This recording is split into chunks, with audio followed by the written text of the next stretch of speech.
Huwag po sana kaming makakarinig sa mga kababayan namin na yung bigas na yan ay lasang buhangin. Yan. At hindi makain. Rhyme yun, ha? Ang lupit mo talaga. JC. Yan po yung yan po yung hinihiling namin.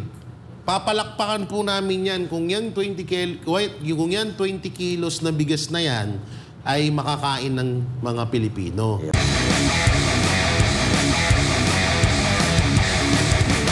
Alam mo, si VP Sara Duterte, ang lakas mambasag ng trip. Ikaw naman, VP Sara, nag-uumpisa pa lang, dumidiskarte pa lang itong alyansa, binara mo ka agad. Pero tama yan, VP Sara Duterte, para magising-gising naman ang mga kaluluwa nitong mga natutulong, no? Kasi dapat lang talaga na malaman ng taong bayan ang pinagagawa nilang kasinungalingan, yung tawag dito, paglihis nila sa mga tunay na issue ng Pilipino, na dapat nakafocus tayo doon sa tunay na problema na may kinalaman sa sikmura at pang-araw-araw na pangangailangan ng mga Pilipino. So, alam nyo, kayo diyan sa alyansa, napakasimple lang naman gagawin nyo . Huwag kayong magsinungaling, gampanan nyo na maayos yung trabaho nyo, hindi nyo na kailangan gumawa ng kung ano-ano. Etong bigas na ibebenta nyo, yung 29 pesos nga na sinabi ni Jay Guevara kanina na binenta nyo nung nakaraang buwan, halos hindi raw makain ng tao, what more pa? Itong 20 pesos na ibebenta nyo. Nasabi nga ni VP Sara Duterte, ang sabi niya, baka pagkain ng hayop yan, hindi pagkain ng tao.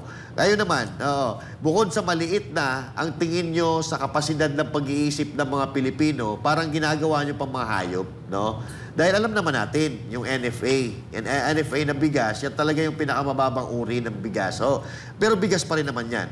Pero mababang uri ng bigas na talaga namang yung may amoy nga yan may amoy, di ba? Pero doon sa hindi naman masiselan, yung maayos na NFA, napapakinabangan naman talaga yan. Pero sa panahon ngayon, kahit hindi mayaman, ang kinakain nilang bigas ay yung masarap na bigas. Dahil kahit walang ulam, kahit hindi masarap ang ulam, basta masarap ang bigas, ayos na ang buto-buto dyan. Pero wala ka na pang-ulam, tapos bibigyan mo pang gabato katigas na bigas, tapos may amoy, abay kawawa naman yung mga Pilipino.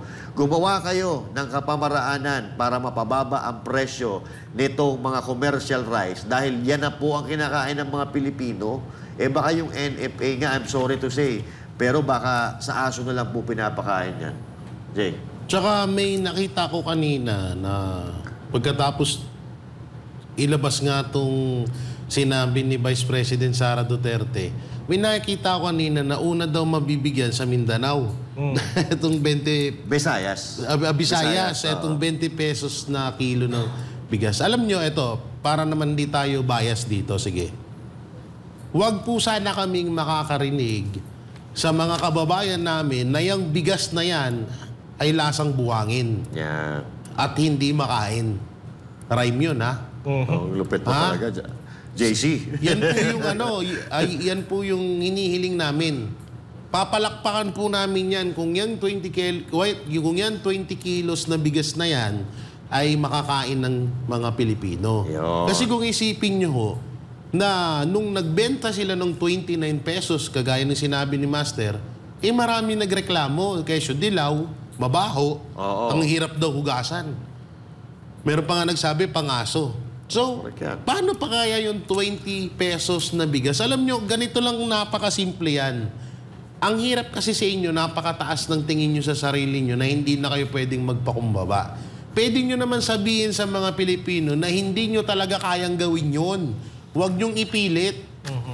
Ang masama pa dito, baka plastic pa yan. Katulad nung napapanood ko sa Facebook, yung ginagawa ng India. Yung galing sa plastic.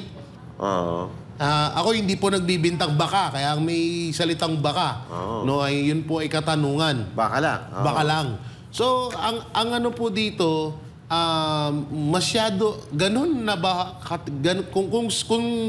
kung etong bigas na to ay talagang hindi makakain ng mga tao, sobrang grabe naman. Basura na lang ba ang tingin nyo sa mga Pilipino? Para bigyan nyo sila ng mura? Oo, mura nga.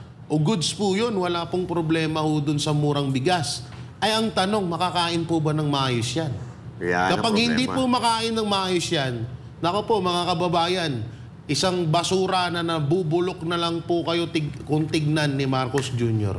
Yan ang problema no? Siguro, sa tingin ko, bago kay partner RJ, kaya nila ginagawa ito para mapagtakpan yung 25% na approval sa trust rating.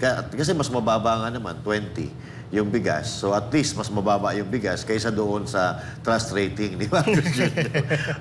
Pare RJ, sige. Alam niyo mga partner, meron silang palusot dito. Ano daw? Kasi, di ba, ang sinasabi nila, pangarap lang daw ni Marcos ang maging 20 pesos. Tapos? Hindi daw plano. Pangarap lang. So bakit daw tayo naniningil? Hindi naman daw yan plano. Yan. Alam nyo, huwag nyong itama ang kamalian ng isa pang kamalian. Kung mali kayo o kung hindi nyo kaya, aminin nyo. Alam nyo, mas makatotohanan pa nga kung sasabihin nyong hindi po namin kaya yung 20. Sabihin na natin 35. Sagad na yan, kaya namin. Mas okay yun. Oo. Kaysa sa 60, di ba? Kasi ngayon, ang isang kilong bigas na maganda, 60 60 pesos. Oh, wala pang ulam yun.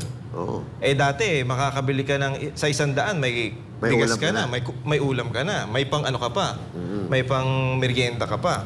Ngayon talagang wala na eh. Tapos etong sinasabi nila, yung nasabi nyo nga, may lumalabas nga na video na yung bigas, doon sa Visayas nga, kung hindi tayo nagkakamali, na nagbebenta na nga daw ng, ng 20 pesos. Tapos ang yabang ng mga loyalista, ng mga comment nila. Eto na yung mga hinihintay ng DDS. Eto na, nag-uumpisa na. Kumbaga, ito na yung sampal sa inyo to. Gumaganon pa sila eh. Alam nyo, walang kwenta yan kung sa isang lugar lang. Dito natin masasabi na bumaba talaga ang bigas o naging 20 pesos talaga ang bigas kung sa palengke namin makikita yan. Kahit saang palengke namin puntahan at may 20 pesos na bigas, doon, magiging papalakpakan talaga namin kayo pag nangyari yan. Oo. Diba mga partner? Tama yan, partner. Ako sa tingin ko dito, ito naman ay isa sa pambubudol na naman. Kasi dito sa Visayas, kung mapapansin natin, parang wala nang may gusto dito sa mga kandidato ni Bongbong Marcos Jr. Kaya gumagawa sila ng kapamaraanan para kahit papaano, makabawi-bawi sila doon sa mga naunang payag ni Bongbong Marcos, mga ginawa, mga aksyon ni Bongbong Marcos Jr. katulad ng aresto kay Pangulong Duterte, pagkikidnap kay Pangulong Duterte, doon nagalit yung mga Bisaya nating mga kababayan.